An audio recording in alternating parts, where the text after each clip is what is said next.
Hello there. I hope you love this story. It's one of my favourite ones. It really is. It happened in October in 1977. A true story. It was documented shortly after it happened by Granada TV. They're not going no more. Anyway, it goes. I hope you love it. Um, there was two families living in Cheshire. Mum and dad and other mum and dad, and both had a child each, and there was all friendly, so there's friends with each other. So the old side have a break from Cheshire to go to Stonehenge.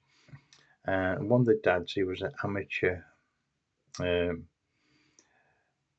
what can you say, amateur film enthusiast, I'd say. He had a decent camera, which is good news. And he wanted to do like a little bit about the Stonehenge, the mythical bits, and he wanted to film it basically. He didn't expect to see UFOs, he just wanted to see Stonehenge. Anyway, off they go. They drove a few hours, got to Stonehenge, no trouble at all, beautiful day, and they camped up. And as far as I can make out, one had a tent, and one had one of these tent camper vans, like you set out. I've never been in one, looked fun, but I've never been in one. Anyway, they sat there and they put all the TV out and gear and paraphernalia, what they got. And they was camping on what you call common land, just really close to Stonehenge. I'm not sure if you're allowed to do it these days, to be honest. But anyway, there was not far from Stonehenge, camping out. And the first night, no trouble at all, lovely. Had a few drinks, a cup of tea, whatever it was, no to bed. And the second day, the one of the dads with the amateur enthusiast with the camera started to film the Stonehenge, which we were looking forward to, and kids are looking around it and that lot. And then suddenly they decided to put the TV on. Got one of these portable TVs what to go camping with, and it wouldn't come on. I thought it's odd because they just charged the battery before they left, and they literally wouldn't. They checked it all, nothing wrong with it, just wouldn't turn on. So anyway, literally minutes after, they noticed about half a mile away, it wasn't too far, quite low level, there was quite a bright light. I thought that's odd, the helicopter. Then there was just one, and then it turned out there was four, and back down to one, and then there was some on the horizon, and they suddenly appeared from nowhere close by, less than half a mile away, and suddenly they disappeared. And it said boom, boom, like they were travelling. They didn't actually move. They were going that fast. 1 minute on the horizon, next minute it was there. That's how they described it, as if it came from thin air.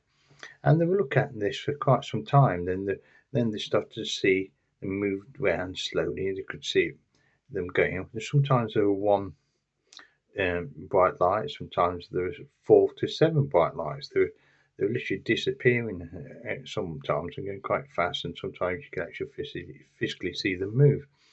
And they were described as a dish shape. But initially, and when they were started to look at this, they noticed on the ground, this was unusual, I've never heard this story ever before, a large slug-like creature. And normally you'd mock this, but what happened later, you can't help but think, oh, what was this? Anyway, they described this slug-like creature, big as a cow, on the ground, and then suddenly disappearing. They didn't get a chance to film that, unfortunately, but they all both mum and dads and the children saw it and described it.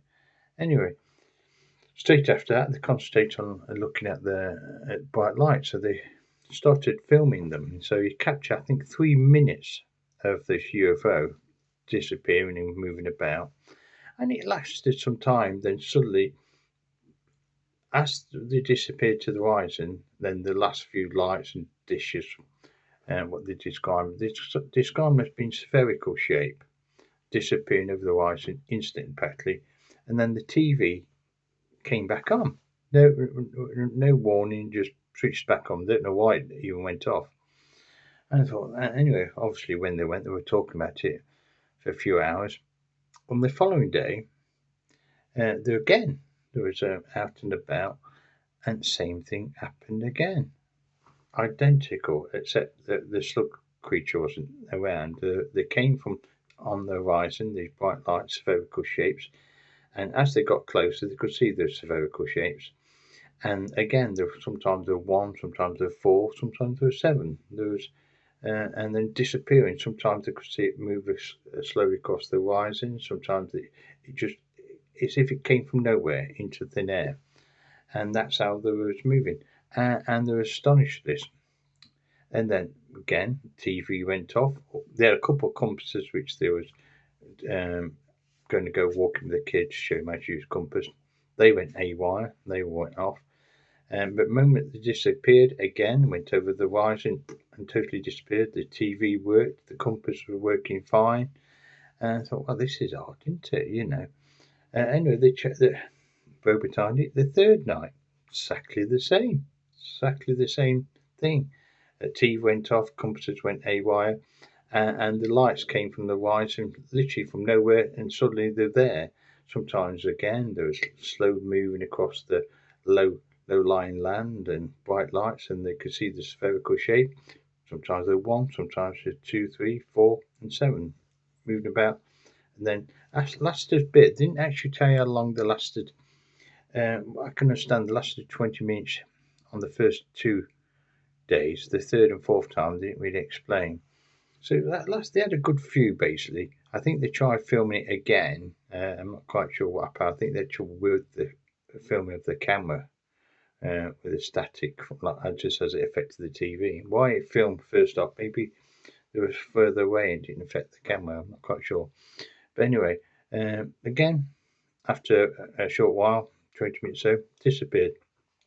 On the fourth day, again, literally the same thing. What happened on the 17th? Got there on 16th. This happened on the 17th. Starts happening on the 17th October. Exactly the same. So they really had a good view and a good think of what they were looking at. So it was fantastic. Every night they were there, this happening. Anyway, they had to go home. They packed up and needed to go home back to work, obviously. But on the way home, one of the dads got poorly. He became very poorly. He got a temperature and felt sick. And he got so poorly, a short while after getting back, he had to go to hospital. And they kept him there for 2 weeks, in fact. And on his medical records, they described him coming down as if his body was scalded, looked like he'd been scalded with hot water. And he'd come down an old body also with a rash. As if it's like a radioactive thing. Now, I don't know what happened to his health after that. There's no record of it. It's just that record from Granada TV. Be interesting. And also, the camera, the 3 minutes where they filmed it, as far as I know, Granada TV had that, and I think they put it out. But where that filming's gone, I have no idea. It'd be interesting to get hands on that and have a look at that, wouldn't it? Anyway, eventually the poor fella comes out of hospital and goes home. But they kept to the story. They described the spherical shapes. Every single one of them described like a golden colour. Maybe bright yellow, I'm thinking, because people describe UFOs being yellow and bright. And I can imagine in the sunlight, you can see looking like gold. The slug creature I've never heard before, never once, so that's unusual. But yeah, it's just reading here. Yeah, 2 weeks in hospital. I'll try and read if I put which hospital he went into. No, because that would be interesting to look. No, I don't think I did. Just have a look, see if I did put which hospital. I may have done over the years and just didn't bother updating it, you know.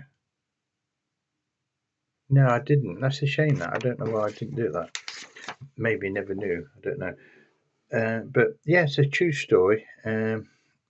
What's interesting about it, like I say, one of the fellas, he filmed it for about 3 minutes, 3.5 minutes, and he's supposed to add a really quite a good camera at the time. I know it's amateur camera, but he took it serious, so he got good shots of it.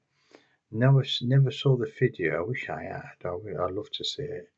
There's not many people record UFOs. I mean, even to this day, we've all got phones. There's very few get recorded, which is sad, really. Probably the real reason for it. But anyway, I hope you like the story. It's totally true. And Stonehenge, what there was interested about these UFO things and around Stonehenge, I don't know, but Stonehenge does, and Wiltshire does get a lot of sightings of UFOs. It really does. I mean, talk about crop circles and things like that. We all know most of them probably fake, but I think there's some original ones actually happened in Wiltshire. And that slug creature, never ever heard that one before. It'd be interesting if anybody has heard that creature before. Please let me know. But it may be again the telepathically the creature UFO creature aliens has made them see something what they wanted them to see to hide what they really were looking at. And they certainly have that ability, but who knows? I don't. Anyway, I hope you like the story. Totally true again. I find it a nice story. Nobody got hurt, and they filmed it. So brilliant. All good stuff. Anyway, thank you. God bless. If you get a chance to subscribe, you like to, please, that'd be great. Thank you. Bye.